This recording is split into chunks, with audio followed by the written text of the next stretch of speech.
wedding that was never supposed to be a wedding, an assassination plot that fails before it even begins, and the most beloved death in the entire Whole Cake Island arc. This is the stretch where One Piece stops pulling punches. 2.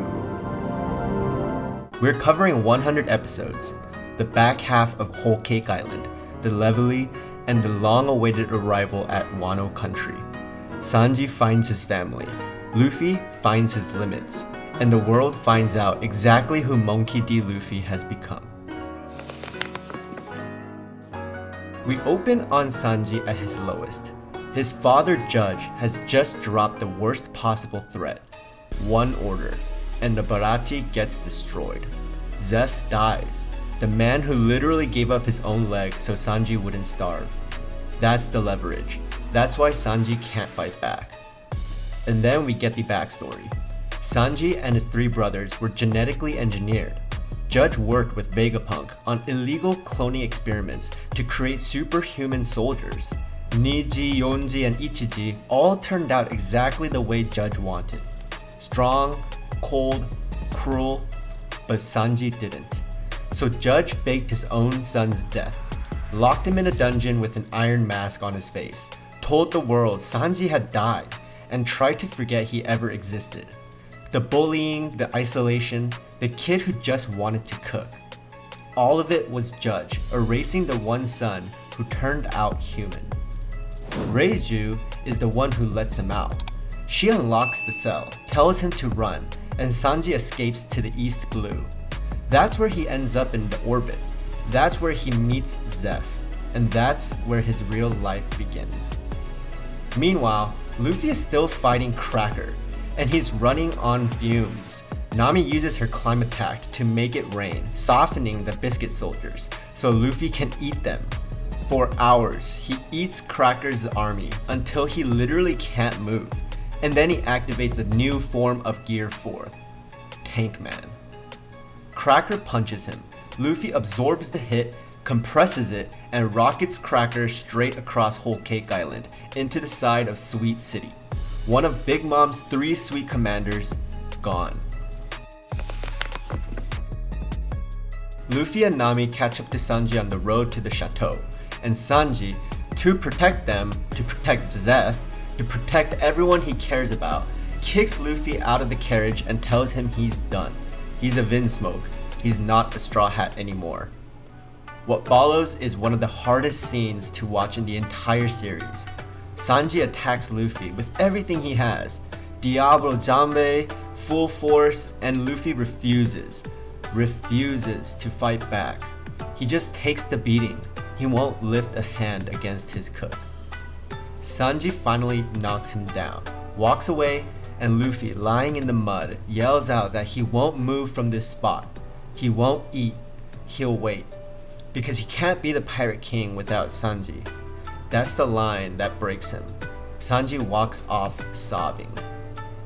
Back at the chateau, the plot thickens fast. Pudding visits Luffy and Nami in the prisoner library and reveals everything. The whole wedding is a setup. Big Mom plans to assassinate the entire Vinsmoke family the moment they exchange vows. Pudding herself is supposed to shoot Sanji. And Sanji, hidden outside her door, hears Pudding's real voice. Cruel, mocking, laughing at him, the kind girl he fell for never existed. He is somehow even more broken than before. The plan comes together fast. Capone Beige has his own reasons to want Big Mom dead, and he recruits Luffy, Caesar Clown, and the Sanji retrieval team into an assassination alliance. The plan? Smash a portrait of Mother Carmel, the woman who raised Big Mom, and use her psychotic scream as the opening to fire KX launchers point blank into her face. The wedding begins. Luffy bursts out of the cake. Brook destroys the portrait, and Big Mom, for a long, agonizing moment, doesn't scream. She just freezes, confused, trying to figure out what to be angry about. So it looks like 1.4% of viewers are subscribed. It's free and it helps me out a lot. Thanks. And then we get her backstory. 5-year-old Linlin, abandoned at Elbaf by her parents, raised by a woman named Carmel at an orphanage called the Sheep's House. Linlin loved her, worshipped her, and on Linlin's 6th birthday, after a feast of sweets, Carmel and every other child in the orphanage just vanished. The truth is dark. Carmel was selling Linlin to the world government. Linlin's hunger took over, and she ate her adoptive mother and every child she'd ever lived with. She doesn't remember. She still thinks Carmel is out there somewhere. That's the trauma the Alliance is weaponizing. But the assassination fails. Big Mom's scream destroys the launcher before they can hit her. The mirror escape route shatters. The Alliance is trapped. And then in chaos, the Tamatebako, the ancient chest from Fishman Island, falls all the way down the side of the chateau and detonates. The entire castle starts collapsing. Streusen turns the falling castle into cake to save the Big Mom pirates. The Straw Hats and the Vinsmokes escape onto Beige's mobile fortress. Reiju says goodbye to Sanji. Judge, for the first and last time in his life, apologizes to his son. The Vinsmokes go back. The Straw Hats run. Big Mom comes after them in a craving frenzy, riding Prometheus across the sea, eating entire islands, screaming for the wedding cake she never got. The Straw Hats need to buy time. They need to escape.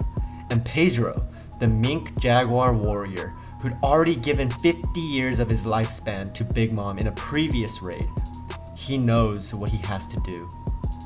He straps himself with explosives, walks into Perospero's handy trap holding the Sunny, and detonates. He doesn't survive. He doesn't try to. He buys the crew the seconds they need to break free, and he dies smiling, having paid the debt he owed to the future. Pedro mattered. Then Luffy makes his choice. He grabs Charlotte Katakuri, Big Mom's strongest sweet commander, billion berry bounty, perfect future sight haki, undefeated, and drags him into the mirror so that Sunny can get away. One-on-one, no interference. Katakuri completely dominates the early fight. He sees every punch coming before Luffy throws it. Mochi armor, mochi weapons, mochi everything. He buries Luffy under a mountain of it and goes off to eat in private because Katakuri has a secret. His real mouth is grotesque and he hides it from everyone. Luffy breaks out, sees the face, and Katakuri loses it. What follows is one of the longest and most punishing one-on-one fights in the series. Luffy tries Gear 4th and gets countered. He flees. He bounces around the mirror world. He fights ordinary enemies just to make his haki sharper until he can finally see the future too. He comes back with Snake Man, Gear 4th focused on speed instead of size. The two of them trade finishing blows. And here's the moment. Brule later reveals that Katakuri built his invincible image to protect his siblings after she was attacked as a child. The strongest commander is deep down just a big brother who never wanted to fail anyone. Luffy wins. Sanji bakes a cake so good that it stops a rampaging emperor in her tracks. Jinbei officially joins the crew. The Sun Pirates clear a path. The Straw Hats escape Kato Land and the world wakes up to a new headline. Monkey D. Luffy is now the 5th Emperor of the Sea. The Levely is the World Summit. Every king and queen of every allied nation gathered at Mary Geoise once every 4 years, and every familiar face is there. Vivi, Rebecca, Dalton, Wapol, Sai, Leo, Kureha, Cobra, and for the first time, Shirahoshi steps onto dry land. The Revolutionary Army is on the move. Sabo, Dragon, Koala, Ivankov, and the 4 army commanders converge on Mary Geoise to declare war on the Celestial Dragons. And in the domain of the gods, Sabo finds something none of them expected. Bartholomew Kuma, alive, broken, made into a slave. The Marines are on the move too. Fujitora and Ryokugyu have a quiet, ominous conversation. Sengoku and Garp watch the new generation rising and remember Marineford. And in a hidden chamber deep beneath the Holy Land, somebody walks past an enormous straw hat sealed in ice. We don't get an answer, we just get the question. Meanwhile, Big Mom contacts Kaido. The two emperors agree on one thing: Luffy is theirs to kill. Nekomamushi finally reaches Marco the Phoenix, who's been guarding the last of Whitebeard's legacy. The pieces are moving, and the Straw Hats arrive at Wano. They climb a waterfall by riding giant carp. Luffy gets separated from the crew the second they crest the top, washing up on Curry Beach with the Sunny. He saves a little girl named Otama.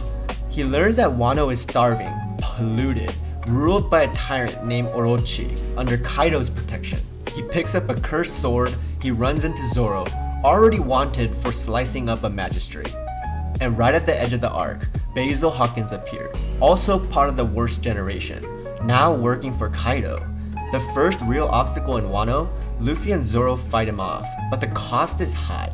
Tama is poisoned, kidnapped by Gazelle Man in the chaos, and the Beast Pirates now know the Straw Hats are here. 100 episodes, Sanji's entire identity rewritten, Big Mom's tragedy laid bare, Pedro's farewell, Katakuri's mask, the Levely, and the front door of the most ambitious arc One Piece has ever attempted. If Whole Cake Island was about who Sanji really is, Wano is gonna be about everything else. Drop your favorite moment from this stretch in the comments. Mine is Pedro, and I'm not going to pretend otherwise. Subscribe if you want me to cover the next 100. Peace.